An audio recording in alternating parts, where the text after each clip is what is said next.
Okay.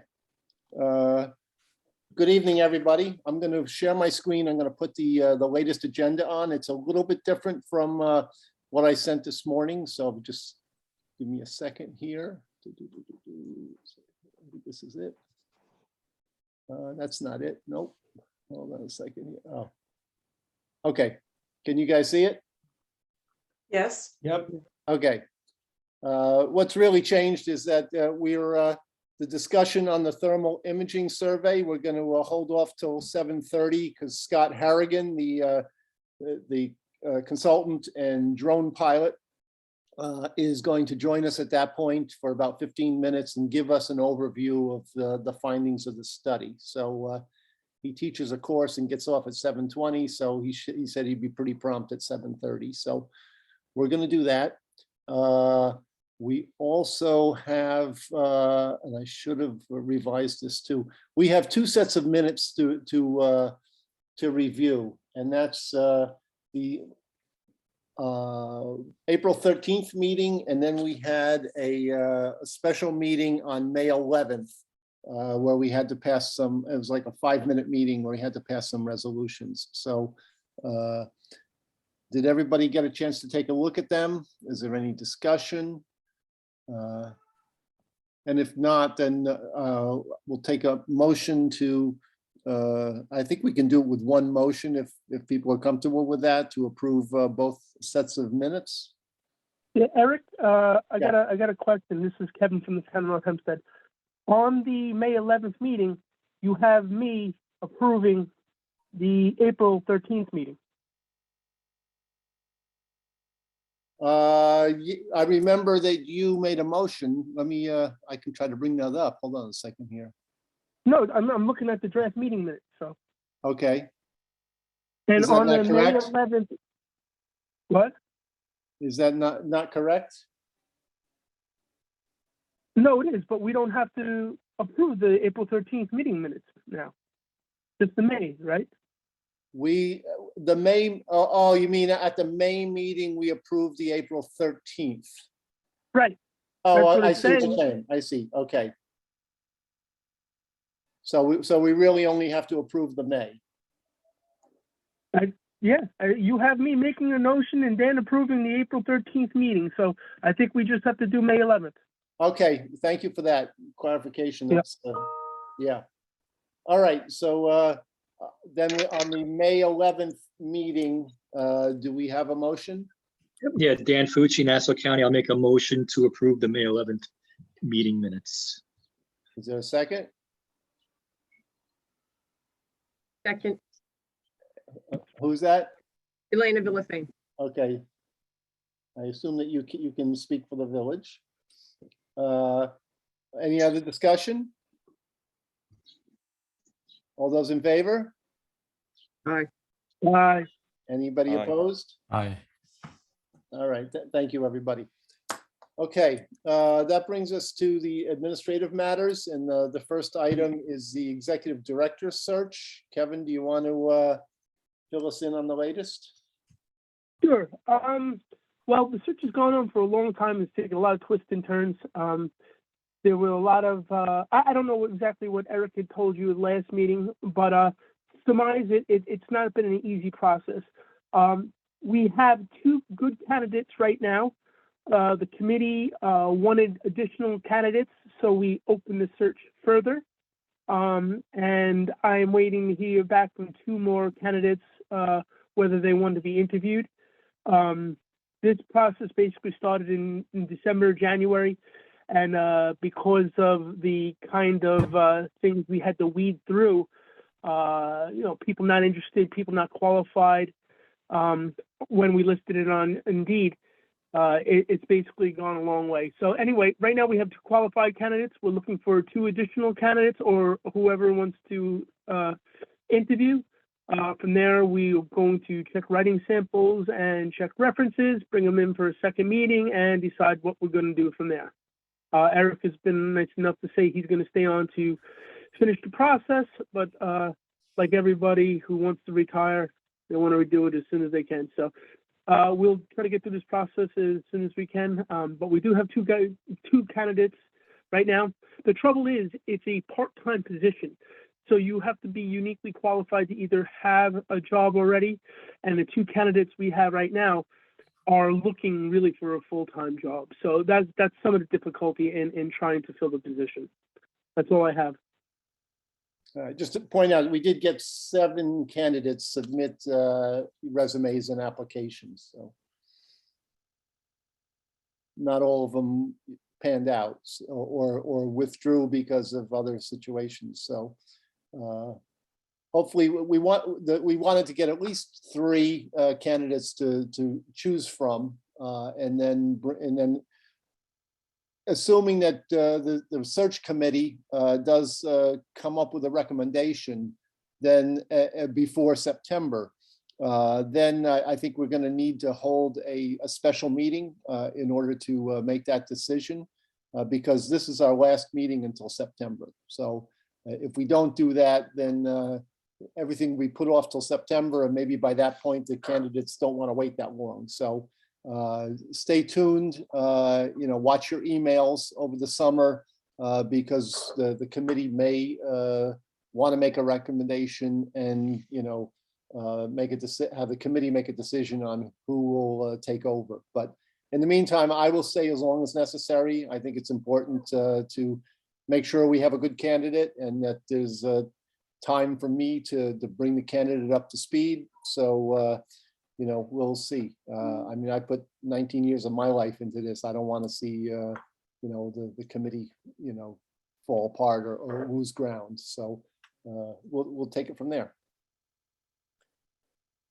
All right, the next item is the Joint Protection Committee meeting. As you know, we had, this probably our 5th or 6th Joint Committee meeting over the years. It was done by Zoom on May 12th. It was fairly well attended, and it is recorded on our Hempstead Harbor Protection Committee YouTube channel. And when I do the minutes, I'll provide the link if you want to watch it. It was about an hour and 15 minutes long. We had a really tight agenda with a lot of different topics, but we actually ended early. It was actually pretty good.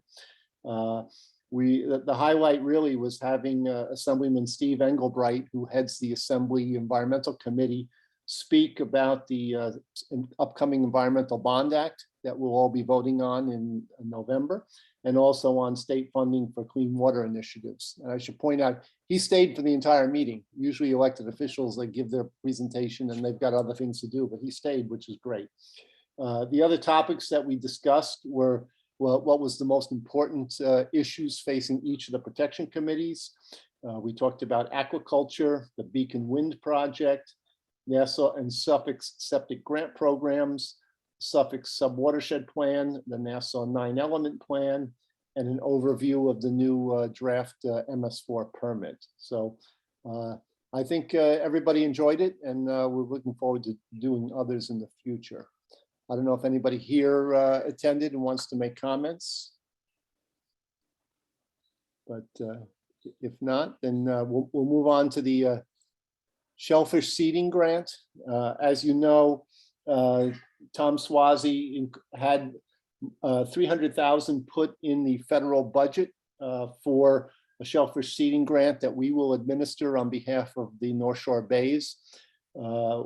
This it will be administered by EPA, and Carol and I have been in touch with the woman that's going to be our contact on that, but we haven't heard anything further. I think they're still working out all the details. We haven't got an agreement to sign yet, but that should be forthcoming. Hopefully not too soon, not too late, because for us to do the program next fall, not this coming fall, but the following fall, we need to have the agreements and order the shellfish seed, over the winter. So we're crossing our fingers that this process will happen quicker, but who knows? We don't know. Should point out also that Carol and I and others attended a press event that was held by Congressman Swazi at Seacliff Beach a few weeks ago to announce this, as well as other programs involving Hempstead Harbor and nearby waterways. It got some press attention. So other than that, we're just crossing our fingers and hoping that this grant comes through quickly. As for the new Hhpc logo, as you know, we had a few different versions to choose from, and the committee had asked to some other questions to see how it would look in black and white, how it would look as a letterhead, and we did come up with some versions of that, which I did circulate in the last set of minutes. But we, at that meeting, the minutes meeting, we did not have a quorum, so we decided to hold off on discussion on that. If people wish to discuss, I can bring up those versions right now. But I don't, is this something we want to talk about now? What do people think?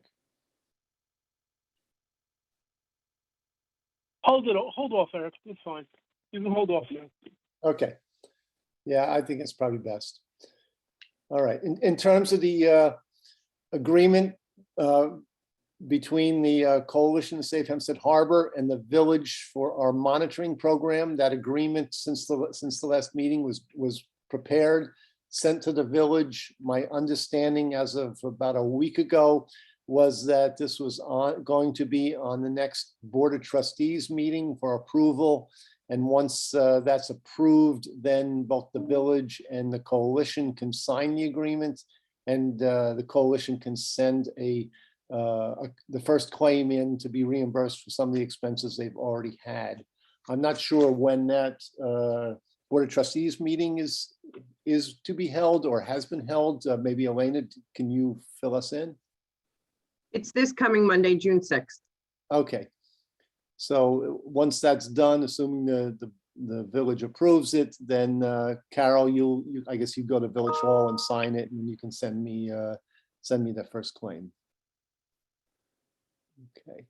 Also, the committee authorized me to submit a application to the National Fish and Wildlife Foundation for the next two seasons of monitoring, the 23 to 24 and 24 to 25 programs, for a total of 200,000, which is the maximum they'd allow for the 2 years. That's been submitted. We will not know whether we're going to get that until probably October, maybe even November. So I think I want to thank Carol. She gave us, she and I worked together. I think we got the strongest application we've ever had.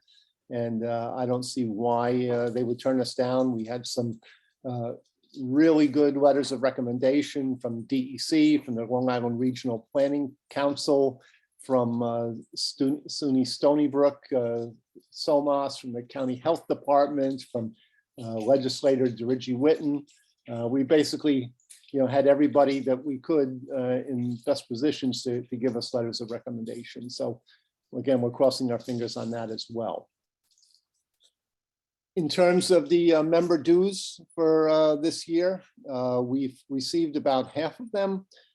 Still owing us is Town of Oyster Bay, Village of Sands Point, Village of Seacliff, and Nassau County. I think we pay, Eric, I think we pay after the 30th, I believe. Yeah, I know Sands Point usually waits until after the beginning of June. The So- Village of Seacliff does the same because our village year starts June 1st. Right, yeah, and we have no problem with that, as long as, it comes. And I know that with Nassau County, the claim is in. I think it's being processed. Dan, I think you mentioned that it's possible we might get it earlier than ever this year. Yeah, well, yours is with the clerk of the legislature right now, so I'm just waiting for a certification from them. And then once that's done, and it's been there a few weeks, so I'll follow up with that. But that's the last step, and then a claim can be submitted after that certification. So it's at the last step. Okay, and I believe it's, I was told that Oyster Bay, it's already in process too, but I thought we would have seen it by now. So we're in good shape with that. That's, good. I mean, it all helps and will keep us going, doing what we do. So. Also, Hey, I Eric, think- this is yeah. Kevin with the town. I think you passed up Harborfest. Did you do that intentionally? No, I didn't. Okay. Yeah, no, let's go back to that. I mean, obviously, this Sunday is Harborfest in Port Washington at the town dock. Because I'm going to be away, Kevin graciously volunteered to take charge, and he's going to be coming by on Friday and picking up what we need to bring to the booth. But I'm going to, Kevin really could use some volunteers. So Kevin, do you want to say anything? Yes, please help. Anytime you can. I'm going to be, it's a long day, as Eric would tell you. If I'm setting up, I'll talk to him, but I think I got to be there like close to 6, 7 in the morning. And they don't let you out until everybody's done. So it's a long day. Even if I get a little break here and there, it'd be helpful. Come down, say hello. You can contact me at my office number or anything to let me know that you're coming down, or tell Eric, and you know, I can use some help just getting away from the booth for a while. Yeah, no, please do. Even if you can just come for an hour or so to help Kevin, let him go and grab some food. It's a nice event. I mean, there's big arts and crafts, exhibits. There's food trucks. You've got a lot of other environmental organizations. We try to have our booth right next to the Manhasset Bay Protection Committee and the Nassau County Soil and Water Conservation District, and North Shore Audubon is usually right there too. So it's a good group. It's good for networking. Usually because it's election season, you get a lot of political officials stopping by, which is good for networking. And it's right on the water. I mean, it's a nice event. But Kevin is right. At least for Kevin, to bring in the materials. And if you want to get a parking spot close by, you really got to get there early in the morning. And then if you are close by, then what you can do is when things start thinning out, maybe like 4 o'clock or so, you can carry the stuff up and put it in your car or truck, and you can get out that way instead of waiting for all the crowds to dissipate before they let you bring your car back on the dock. So that's something we've learned over the years. But and thank you so much, Kevin, for doing this. I apologize. I made vacation plans before that was announced that this will be held this year for the first time in 2 years. So it's a good event, and it also helps satisfy some of the MS4 permit requirements. So thanks again, Kev. Okay, speaking of harbors, at the April meeting, Lewis mentioned that some residents in Sands Point were interested in pursuing a harbor cleanup again. We talked about the fact that the committee's harbor cleanup really is geared towards some of the bigger stuff in the water, not on the beaches itself, but we haven't done this for a couple years because of COVID, and this is we do take advantage of the town has a landing craft with a boom on it that can pick up some heavy debris. Usually the best time to do that is in the spring before the summer season, because once we get into the summer season, the town and the staff are very busy with other things, such as putting out buoys and all of that. So I'm not so sure about the feasibility of doing that kind of cleanup in the summer. It might be possible to gear up for something in the fall before the boats come out of the water. But I thought that, I mentioned at that meeting that we would bring it up at a future meeting, and I guess this is the meeting that we would discuss it. So what do people think?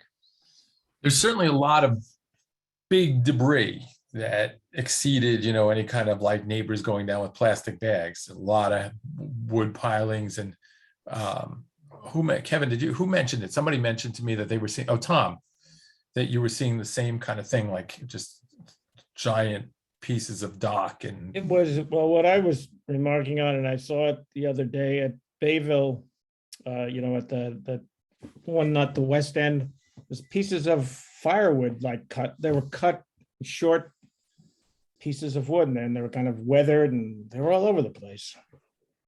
Some of them just seemed like there must have been a big pile of them go out somewhere. Down one of Yeah, the rivers in Connecticut, who knows? Yeah, along with like a stairway. My favorite is a living room that some kids must have set up with a couple of couches and whatnot that appeared on kind of the north part of the peninsula here. Yeah, usually in the after the winter, a lot of stuff washes up. I don't know how it gets carried out in the winter, but you know. Yeah, when you go down for the first time, there was a lot of stuff that came up. I think the couches probably kids probably brought them from the trash somewhere. So are they still out there, or those were already taken care of? No, as far as I know, they're still out there. You know, it's kind of remote, and either you know, if you know, you know, and if you don't, you don't. I'm always surprised when we go down there how you could go walking for 2 hours and maybe you see half a dozen people who are walking their dogs or whatever out there, but you just don't see people. Yeah, no, obviously there's a need for a cleanup like this. It's just, there's a lot of logistics. You know, with North Hempstead, I think we had to do an agreement with the town. We had to get and I think with Glen Cove also, you know, and then, you know, we got to coordinate with staffing and the tide and, you know, press and all that kind of stuff. And then who's going to take responsibility for the debris, putting in a dumpster, where's it going to go, which town is going to take it as debris, that kind of thing. So not that we can't do it, it's just, it's not as simple as it seems. And complicating it further is trying to do it during the summer. So, but if we are going to do it in the fall, I mean, if we're not going to be meeting again until September, we've really got to be working on it over the summer. So, which I'm willing to do if that's what people think is feasible. I could add something to this, not to add to the confusion, but the coalition is going to have a harbor-wide cleanup as part of this year's International Coastal Cleanup. So we're just at the beginning stages of contacting municipalities that would need to be contacted, but we would like to have it on both shores. And if you remember, Lou, we had an opportunity that we kind of missed with the Littoral Society, a group could have come in, remember? So there may be that opportunity for the larger things. For the International Coastal Cleanup, we normally do not deal with the kind of debris you're talking about.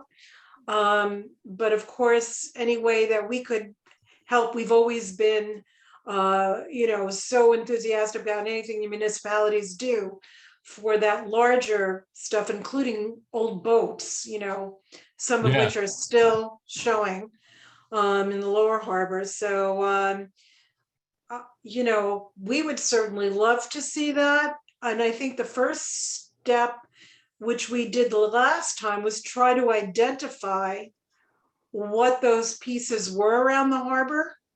And maybe if we could start with that, Eric, if you're willing to be the recipient of that information, and maybe, you know, have a smaller committee decide whether plans could be made over the summer to coordinate something like that, maybe even around the same time as the International Coastal Cleanup. So that's in September, correct? So, yeah, we're doing it the weekend, Saturday, September 17th. And I know that, I mean, you may be close to it, not on the same day, but you're talking about the autumn. Yeah, I mean, that may be a selling point to at least the town of Oyster Bay, saying that, you know, the committee would like the town to participate in the International Coastal Cleanup. The coalition is already doing this on the 17th. This could be another component, you know, and I think that might be a good way to. And we would be approaching, it's a little earlier than we usually do when we ask, we have to get permission from Town of Oyster Bay, Glen Cove, Sea Cliff, Town of North Hempstead. That's the usual process in planning this, so we haven't gotten those letters out, but that is what we are now working on and trying to start coordinating. Yeah, I don't think we got permission, had to get permission from the village of Seacliff in the past. It was just the Glen Cove, North Hempstead and Oyster Bay, the ones that were providing Right. staff and equipment. So, yeah, no, I think that's it's a downpour right now. Okay, yeah, if everybody's okay with that, I think that's a good approach, and I will start with Oyster Bay. Maybe Kevin, you could put some feelers out with North Hempstead. And maybe Lou, you can start a list going of what's still out there on the beach. We could do it also from what we're seeing. Yeah, And Rocco, maybe you could check with the city and see if they're amenable. Sure, no problem. Okay. Excellent. Okay, Scott Harrigan has joined us. We do have one more item before we get on to the thermal imaging study, and that's the Nassau County Culvert Connectivity Project. I did send an email around yesterday, but Sarah Schaefer Brown is here, and she's the one that sent me the information. So I'm going to ask Sarah to explain this opportunity. Hi, everybody. Yeah, thanks, Eric, for passing that around and for letting me just talk briefly on it now. So I work for New York Sea Grant along with Long Island Sound Study to advance sustainable and resilient projects in Nassau County. And I wanted to share this project that Septic Environmental Association is going to be doing over the fall and the summer and fall of this year. They're going to be doing a Nassau County Culvert Connectivity Assessment project. A similar effort was done in Suffolk County a few years ago. And there is a online map that's available right now that I can share the link to in the chat that provides all the results from that assessment. But essentially, Septic is going to be doing this for about 2 years. They're going to be assessing the condition, size, and suitability of culverts for wildlife passage in Nassau County, and also try to identify culverts that may need replacement or culverts that are either damaged or undersized that might be better improved if they were resized for wildlife passage, and also for stormwater management, and also culverts that can handle the increasing precipitation that we might see with climate change. So they're going to be starting to do this assessment in the summer and fall. If you or anyone you speak to has culverts that you know you're going to be doing construction on or looking to upgrade anytime soon, and you would like Septic to assess that culvert to see what they think should be done in that culvert, this is going to be a free service. So please either let me know or Emily Hall, her contact information is in that email. And I can also put that in the chat. Please let either me or Emily Hall at Septic know what culverts you would like to be assessed, and it'll get on a list and prioritized as they proceed in the assessment. So I just wanted to make a note about that. And let me know if you have any other questions. Feel free to email me offline if you have any other questions. Sarah, I know Tom Powell had sent me a list of areas that he thought might be Perfect. good projects. Some of them in our harbor and also to the east. But some of them are either on private property or on like sanctuary properties. Is this limited to municipal culverts, or are they amenable to So it's not limited to only municipal owned culverts, but Septic will need the approval of whoever owns that culvert. So they are going to be working with the municipalities that they identify to do the assessments on those culverts, but if it is private property, they will need the permission of that Okay. property owner first before they do the assessment. So sometimes it's just a little more difficult to get that approval. So would CTUC approach these people if we give them a list, or is that they relying on us to do that before recommending? No. So CTUC would approach Okay. the property owner or the culvert owner. But of Um, course, if there's any, help you can provide to make those connections, that would be appreciated. I had a question about that, Sarah. Yeah. Is a culvert just going under a road? Is that qualifies? Really, it's any structure that's passing water. So if it's going under a road, it could be going through, an earthen berm or something like that. Right.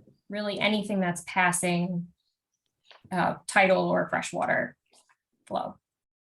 Right, so I'm sure I'm not sure, but I know some of the ones that I pointed out do pass under roadways, but particularly the ones in Glen Cove. There's several small creeks and a pretty big one. Yeah, really any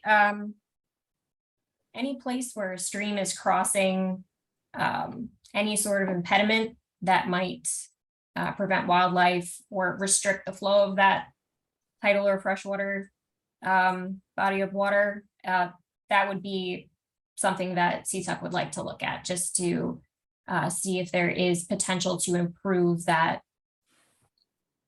connectivity of that water body. Right, thank you. Tom, Yes, I, no I, problem. Hang on, Sarah, this is Kevin from the town of North Hempstead. You keep on referring to wildlife. You mean fish passages? You mean they're looking at barriers? So it could be really any wildlife. So I think fish are kind of the first thing you think of, but really, if you have amphibians or turtles using that stream to access the upstream area, just making sure that all aquatic organisms can pass through that culvert.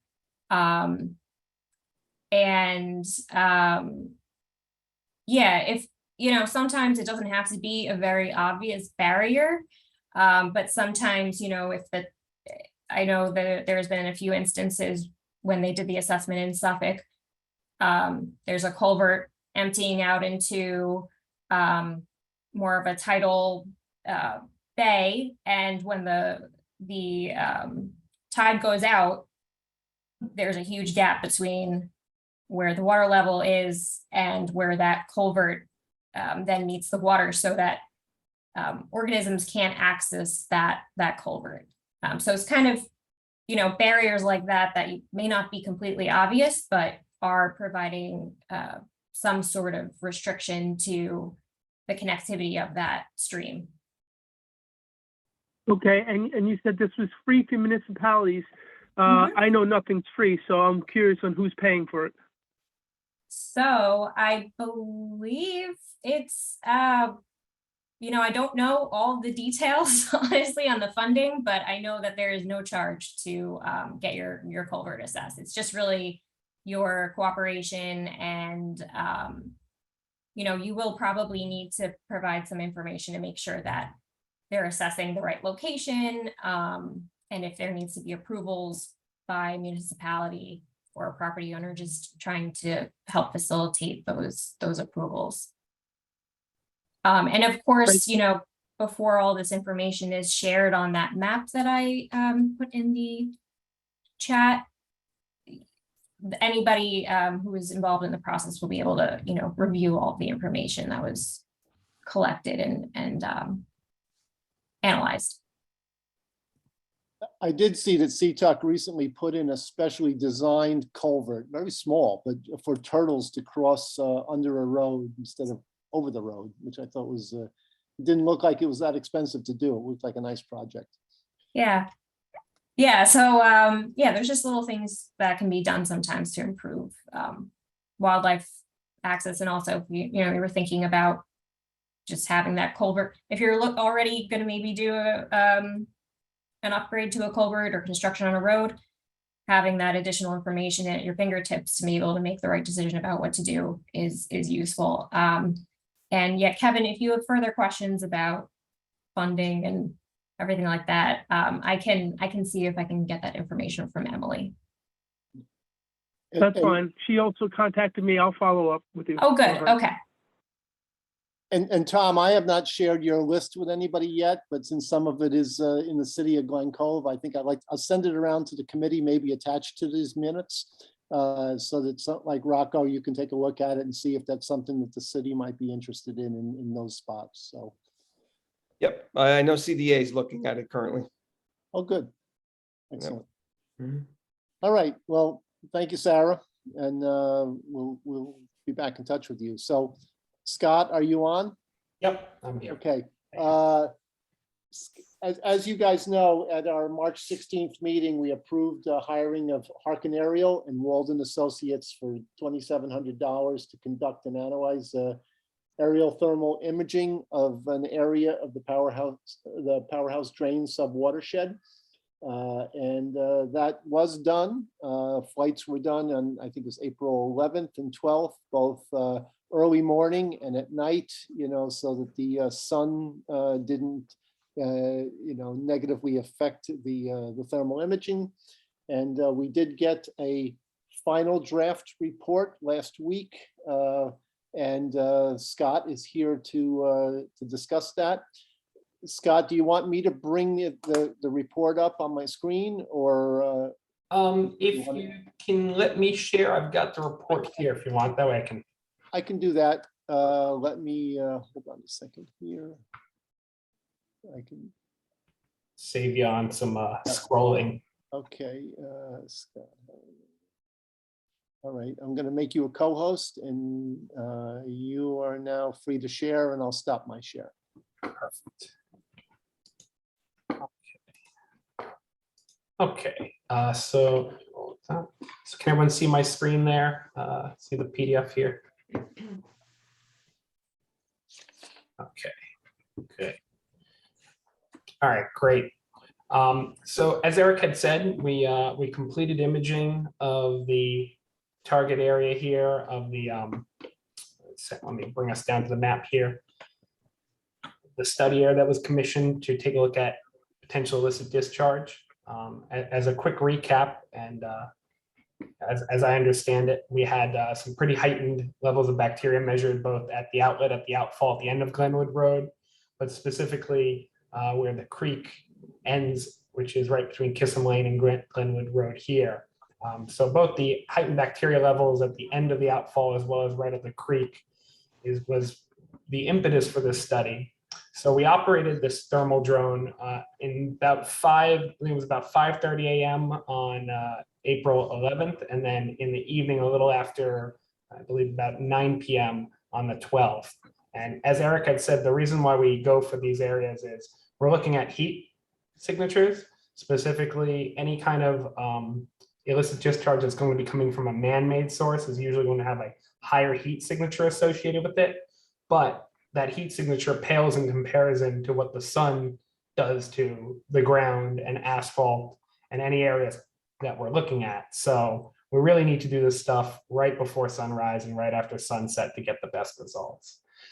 Eric and Carol were both present during the morning flight, in which I'd say we saw the majority of the of our points of interest here. I'm not going to go through, I'll leave it to the group to read through the whole study, and feel free to go through and see our methodology here. But what I want to call attention to is Walden prepares these reports by associating a priority score with each point of interest we found. So when we fly in and find something that is notable, we forward it over, we'll take a look at it, and based on any evidence on the ground, but mainly how the thermal signature looks. And if we can't identify a false positive, we'll give it a ranking here. And so this ranking, essentially how they do it is that the highest priority score, they recommend immediate follow-up. The lower priority scores, they would recommend that it be investigated by an MS4 coordinator or the committee, but it's really the high priority that I want to call attention to for the purpose of this report. The first one that we found, and I think Eric and Carol can say that we saw this one pretty much live and pretty immediately when we launched the drone, is on one of the properties that abut the creek on Glenwood Landing. We found a pretty significant thermal signature in the back. Based on everything that we can see and understand, this to us looks like the strongest indication we've seen yet of a failing septic system.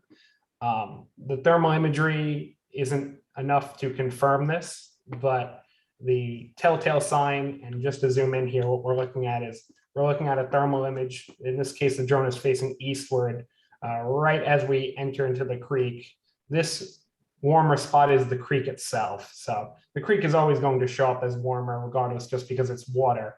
I know it can be a little difficult to kind of read these images, but you can see the extent of the creek right here. It's lawn on the left and right. And what we're looking at here is this really bright spot here that kind of trails off from a property into the creek. That to us is not what we'd call a usual signature. We'd immediately see if there was some kind of explainable source of water right behind there, and see what's going on.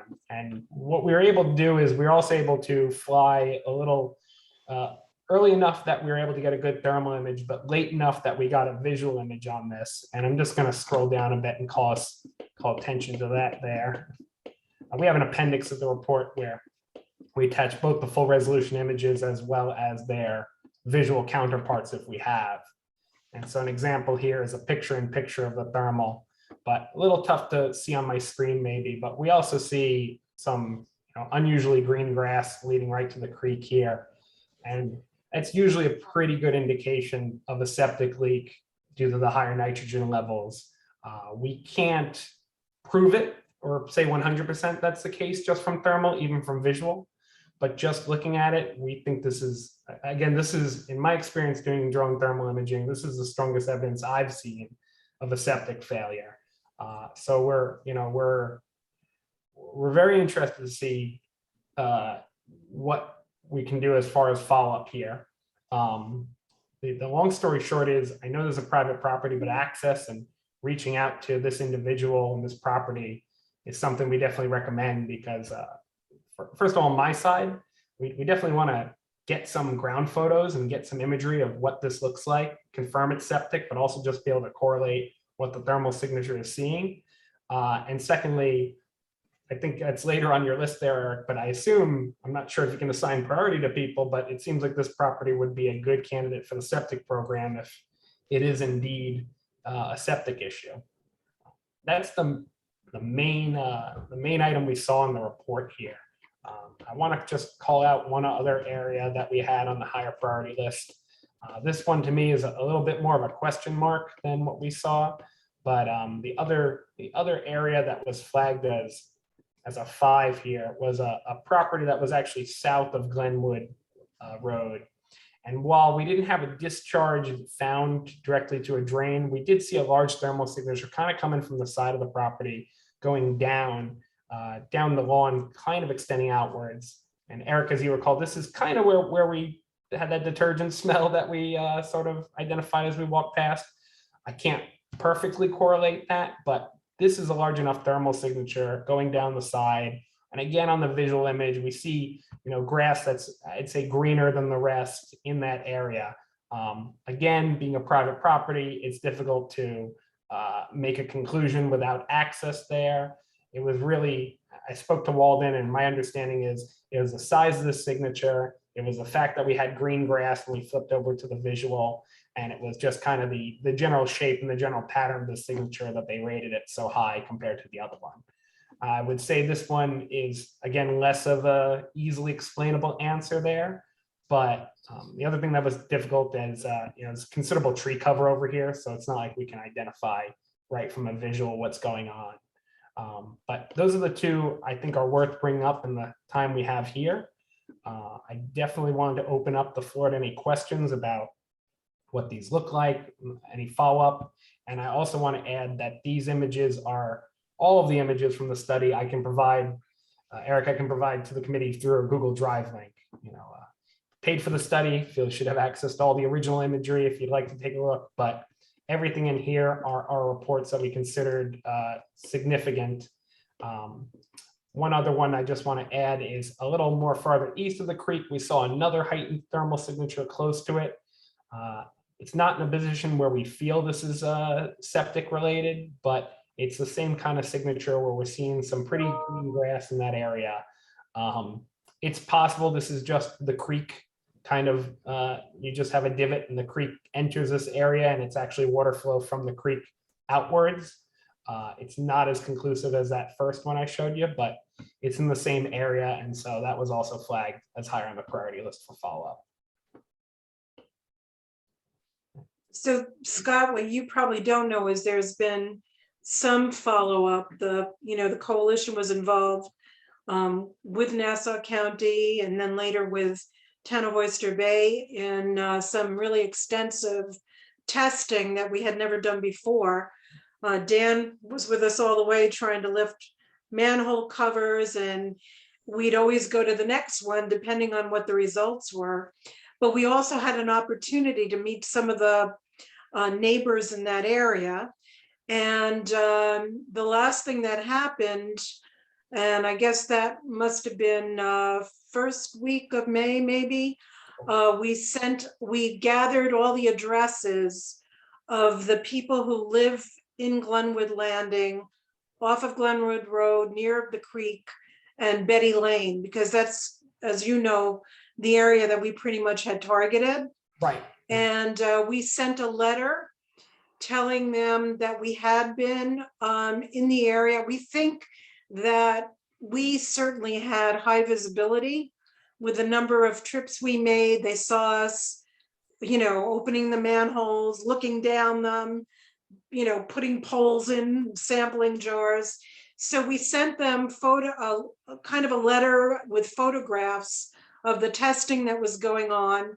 We told them what the problem was in terms of the high bacteria levels and what the impact is for Hempstead Harbor.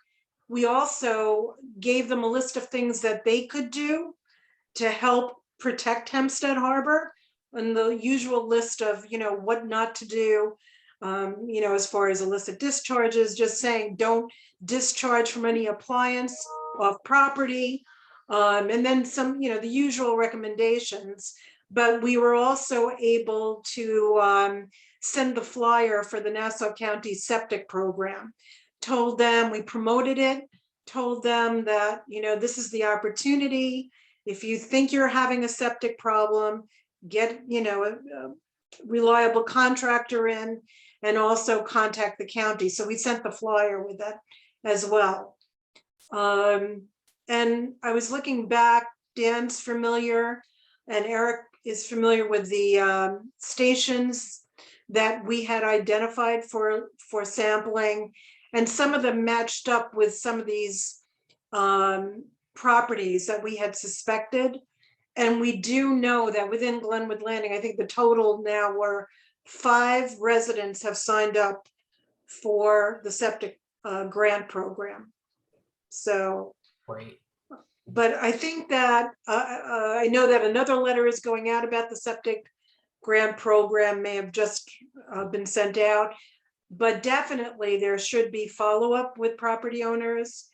And I think that we're at a point where we'd like to match up the aerial photographs, with the thermal imaging along with our testing results, and to be a little more targeted, with the recommendations. For sure. And so on that note, I just want to show on this report. First off, Carol, if you do, as you do that, feel free to reach out. I'm happy to provide you, we can provide Excel sheets or any other data of the locations here, but in the appendix of a report, when we do find an anomaly, there is a Google Maps tag. It's a link that you can click. It takes you right to the exact spot the drone was when it saw that photo, which in almost every case is directly over the issue there. We did put the nearest address we could look up to each issue there. So for example here, and then we have a list of all the photos that are relevant to it. So you can go here, see what the closest is. I'm definitely interested to see how that matchup goes, because correlating the thermal with those sampling results will go a long way for us. That's certainly what we're trying to prove here. Drone thermal imaging is certainly tricky because it can show you, as you can see, it show you a lot of good information, but it always needs that correlation with the sampling to really make sure we're not looking at a false positive. I can say in my experience, I don't think there's any false positive on that first one we're looking at. There's definitely something is going on. So I'd love to be in the loop on any follow-up you do, especially with that property. Again, I know, we're hopefully they're cool. It sounds like everyone there has been very cooperative, which is great. So we love to get ground photographs of this to close the loop on the report if we can. But again, I appreciate the outreach that you all are doing, and it sounds like that's going in the right direction. Scott, this is Kevin with the town of North Hempstead. I do have a quick question or opinion on the thermal imagery. I don't know what I'm looking at. I looked at the report. I know you know what you're looking at, but I think from a display point of view, if you just put a black arrow that says here or something like that, because I can't see your little black box. I didn't see it the first time on a computer, and it was just difficult for me. I was looking at, different colors of reds and yellows and blues, and oh my. So if you could have just like put an arrow or something that indicates that this is what I'm looking at, that I think would be helpful from a display point of view. Absolutely, we can definitely do that, and I think it's one of those things we look at the thermal images so much. Sometimes it's a good idea. I especially agree that viewing these when we have these printed out, they're even more difficult to see. So we'll gladly call attention to locations here. I just, while you ask that question on this particular one that we're looking at here, that is to me the highest priority. I just want to show what we do, and we do this on the computer. We have a tool where we box a certain location. It can report both the highest temperature in this box and the lowest temperature in this box. So this is what we do when we're, just like you, we're unsure of what we're looking at and we need a better answer. So it shows a little red tag here. Again, we're gonna mark these up and make this more obvious, but it shows a little red tag here and tough to see, but a little blue tag here. So the blue is the coldest spot, and that really doesn't tell us anything. It can be someone's roof. This is probably a tarp, frankly, on a jacuzzi or something. It really, the coldest spot is mostly irrelevant, but the warmest spot, the fact that the absolute highest temperature it's seeing in this box is right at this spot where we see discharge out to the creek. That's the thing we're seeing that is giving us a cause for concern, or at least why we want to see some follow-up on this spot in particular. So hopefully that answers your question there. I know it's thermal imagery is like reading tea leaves sometimes. It's not super apparent. Just so everybody knows, I did provide this to the town of Oyster Bay. Unfortunately, they're not on the meeting tonight, but these homes are under town of Oyster Bay's jurisdiction, and the stream is in the town of Oyster Bay, although that does connect to the stormwater system that the county owns on Glenwood Road, and also the discharge pipe. So this really falls within the MS4 jurisdictions of both the town of Oyster Bay and the county of Nassau. So they would be the ones most probably appropriate to address this. So I haven't heard back from Oyster Bay yet, and I'm sure Dan is taking a look at it for the county. Great. Does anybody have any other questions for Scott? If not, so Scott, you're going to maybe update these drawings so to make them a little more clearer what we're looking at? Yep. Yeah, we'll put in some arrows and tags for each one of these photos there. We'll send you another report there. And again, feel free to look it over. If you have any other comments, we'd be happy to update it. And again, I haven't heard back from town of Oyster Bay yet to see whether they have some comments that they want to see in the report. So once we have all of that, we'll get that to you, and then you can do the final version, and then we can close out this contract. Very good. Great. Thanks, everyone. Thank you, Scott. Thank you. If you can stop your share, then I can share the agenda again. You're welcome to stay with us if you, Scott, or if you have to leave, we understand that too. Sounds good. It's all yours. Okay. Let me see here. Full screen. Okay. That brings us to water quality matters, and I guess I'll turn it over to Carol. Well, we started both the core program for Hempstead Harbor, and that was on May 18th, and also the Unified Water Study for Long Island Sound embayments. And it was a great start to the season with unusually great water clarity, really low bacteria levels, including, surprisingly, from the area that we were just talking about, Glenwood Landing, Powerhouse Drain, but harbor-wide low. We're waiting this, normally at the beginning of the season, you see those low levels of bacteria, so we're waiting. We were out today, did more sampling. We sent more samples to the lab to be checked. So we're interested in seeing whether those levels remain low.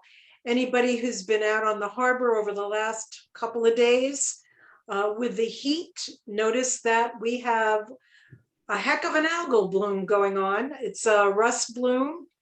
However, now we have partnered with Hofstra, a professor from Hofstra University, who is doing a project on nitrogen and microbial systems and the impact that they might have on other systems within the water column. And that professor, with her research, has offered to do some identification of plankton blooms for us, which is going to be great because that's something we haven't had anybody really at our disposal to do for years and years. So this would be really fantastic to get in, near real time, some kind of plankton identification. But that's what you're seeing so far. And also, the big news has to do with local fishing. And actually, Dan can attest to this. We saw a Facebook photo of Dan with a big striped bass.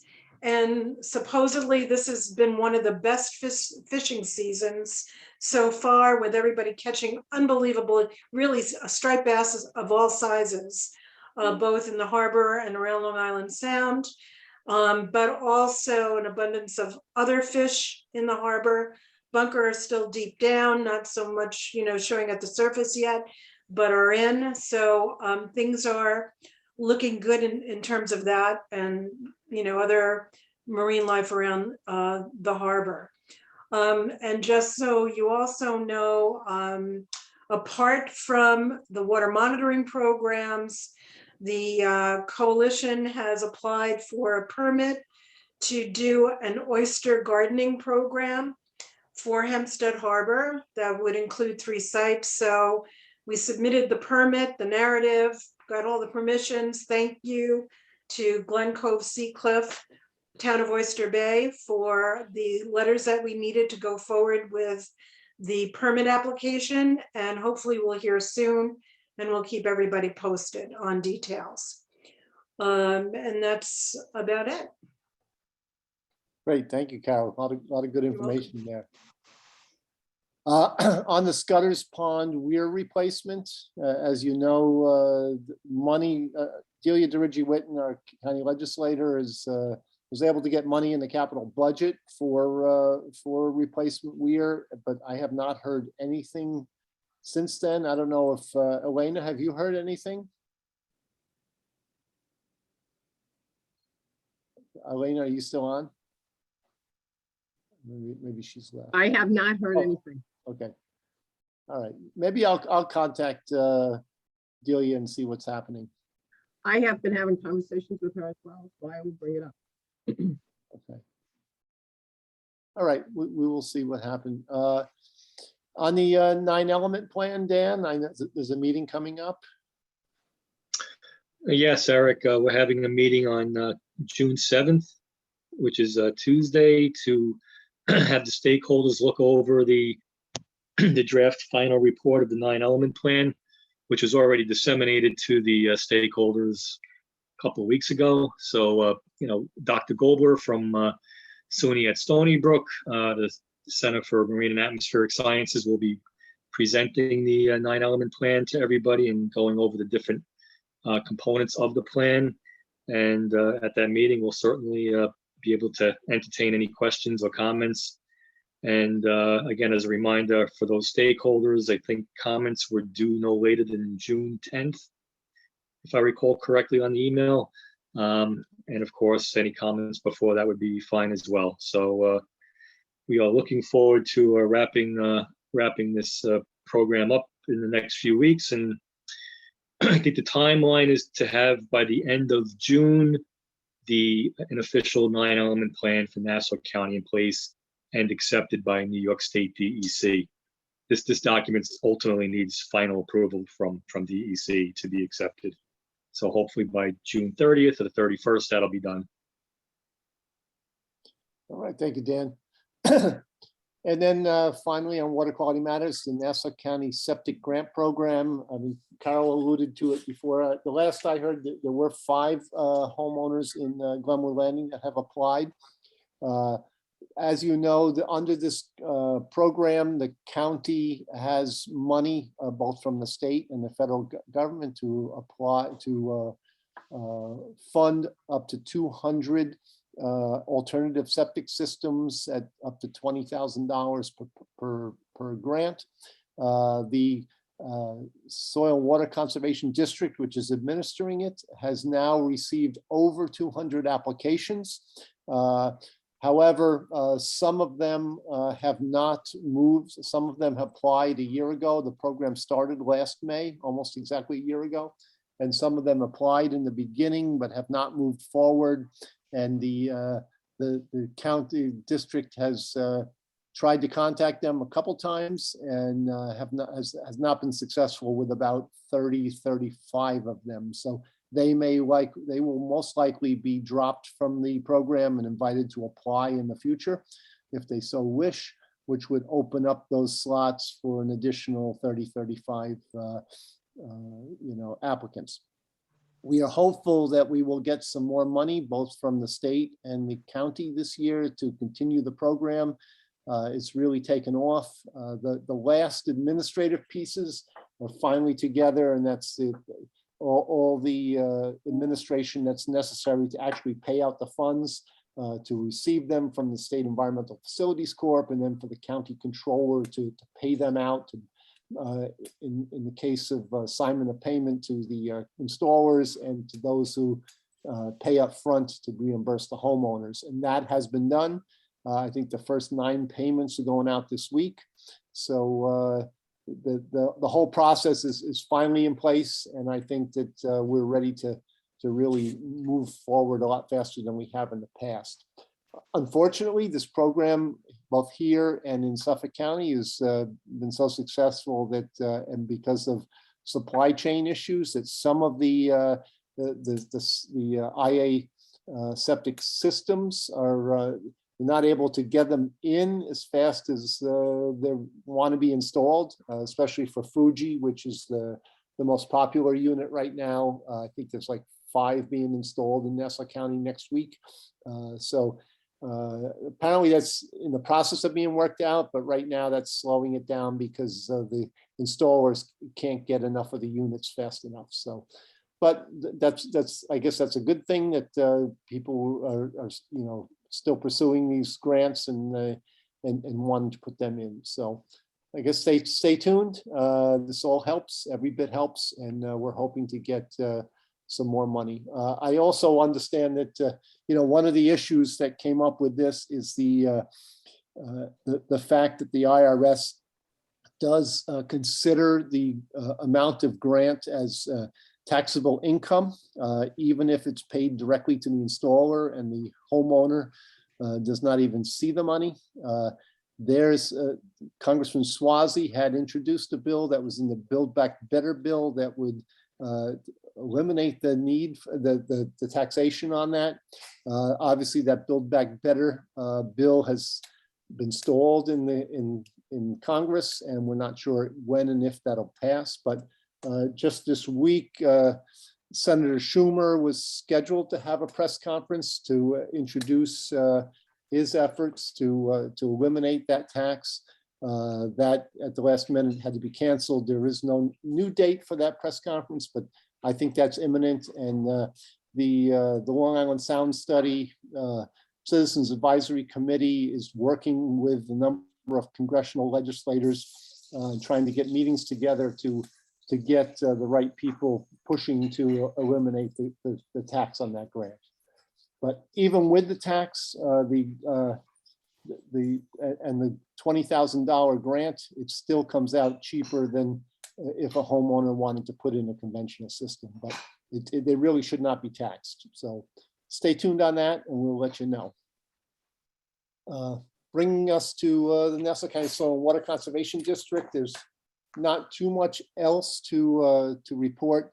As you know, that every year the district does make available a number of funds for what they call Part C funding projects. This year, the district did receive 18 applications, including one from the Friends of Cedarmere to do some drainage work in the parking lot.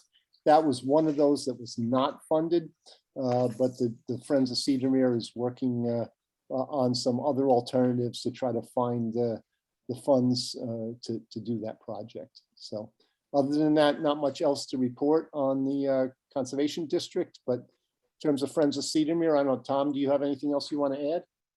No, not really. Just an extraordinary weed growth this year. Unbelievable. We're getting way behind on that. But on the positive side, I've never seen roses coming up, blossoming in the quantities they are. This year is extraordinary in that respect. So still connected, I guess. Yeah, I know. I mean, there's a lot of, we have ferns growing in our yard. I've never seen them so big. I mean, I don't know what happened with it. It was a mild winter or, you know, Wet and mild, I suppose. you get water in the spring. I don't know, but everything seems to be growing pretty quickly right now. Okay, that brings us to municipal updates.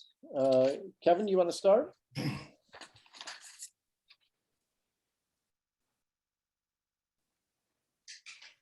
Yeah, hi, this is the municipal updates, right? Yep. All right, I'll make this quick and fast. Kevin Town North Hempstead, the RFP for wetland design along the North Hempstead shoreline has been released, and we're expecting or hoping for bids to come in the next couple of weeks. Good. Is that it for North Hempstead? Yes, I'm sorry, that's it. Okay. Who else? Lewis, anything at Sands Point? Other than the fact I'm excited that Tom's growing a lot of weed this summer. Been smelling a lot. No, I mean, it was the thing about cleaning up the beaches. That's our thing. Okay. How about Nassau County, Dan? No, we're good. Eric, I did have a question though. Yep. When we were going through the whole when we creating the whole septic program, and I should know this, I just can't remember the number. Didn't we determine or receive information or gather information saying how much of the county percentage-wise was unsewered? You happen to remember what number that was? Well, I know that there's about 37,000 properties that are unsewered. Okay. I mean, All right. the exact percentage, I mean, people have always thought thrown around the 90% is sewered, and most of that is obviously the denser populations on the South Shore. Okay. Yeah, I thought we were thinking 90% was sewered. Okay. Yeah. Okay. Great. Thank you. I mean, if you want more details, I can look that up, but off the top of my head, I don't have that figure. Yeah, sure. I mean, I reached out to the Soil and Water Group. I think Derek is out this week, so I didn't know if he had known. Okay, but you're saying 37,000 properties or parcels are unsewered. Yep, I have a spreadsheet that shows community by community, you know. Oh, really? Yeah. Okay.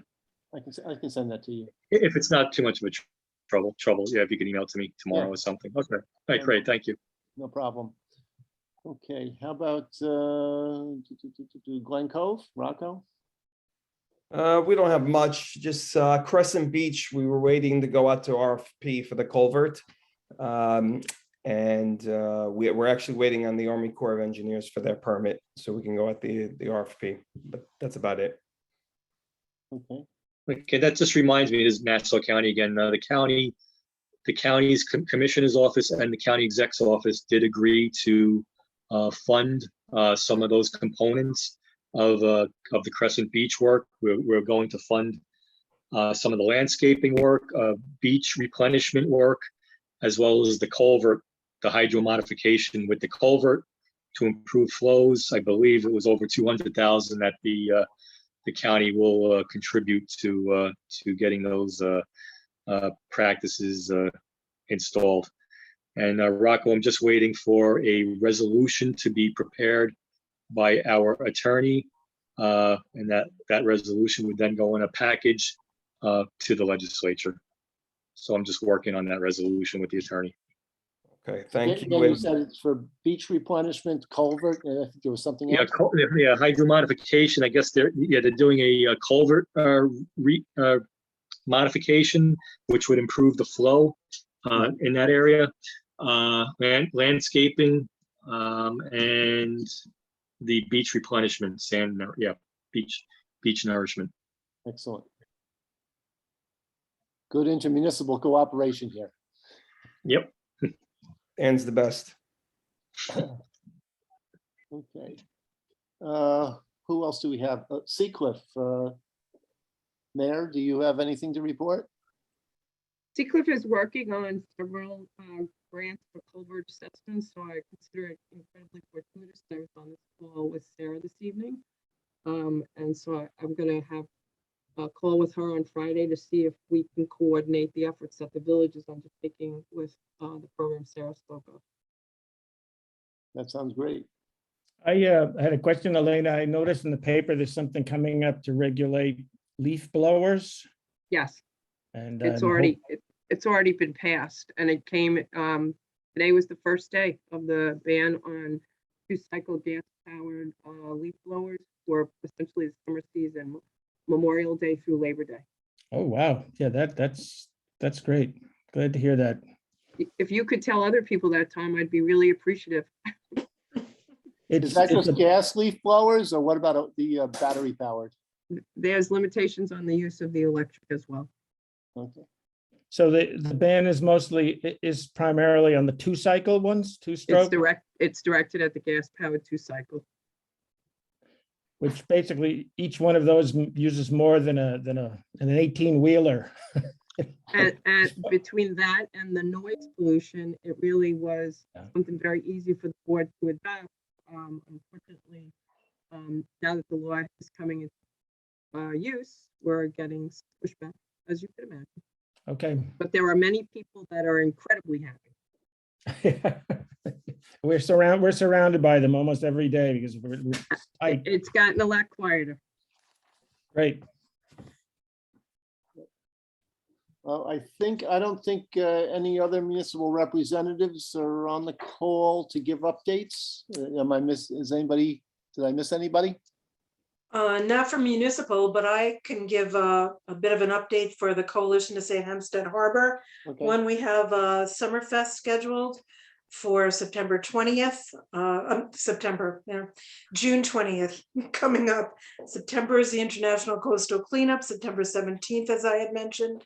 And also just to let all of you know, we just announced that I am stepping back, not stepping down yet, but stepping back from the position of Programs Director. Michelle Lapinell McAllister will be stepping into that role, and I'm staying on as the Water Monitoring Coordinator, so you don't get rid of me yet. They'll be just transitioning and dealing on really focusing on the water issues. So just to let you know. Well, thank you for all you've done, Carol. I mean, obviously, you've done a lot of programs over the years, and it's obviously paid off. Yep, Who's thank you. Who's going to take me for a boat ride? We'll take you for a boat. I'm still on the boat. And Kevin too. We have to get Kevin on there and Eric. Yep. Kevin from North But Hempstead.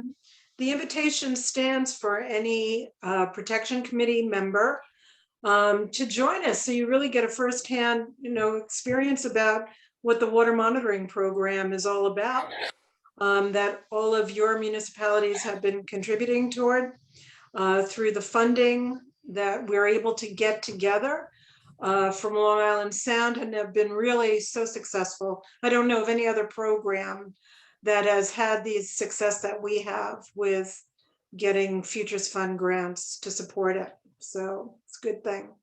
I highly recommend it as a civilian to go out and see what this all, what these words mean. I went out a few years ago and it was a great experience. Just to see what they do. They do a lot of work. Did you lose power, Tom? No, I'm just saving on my utility bills. We're having a He didn't storm. pay his bill this month. Yeah, we're the thunder and lightning is coming through though. Yeah. Well, I just want to say, I was involved with this committee, many, many years ago before I became director. And it was a few years before I actually went out on the water. And it was a whole different perspective. I mean, you really see it.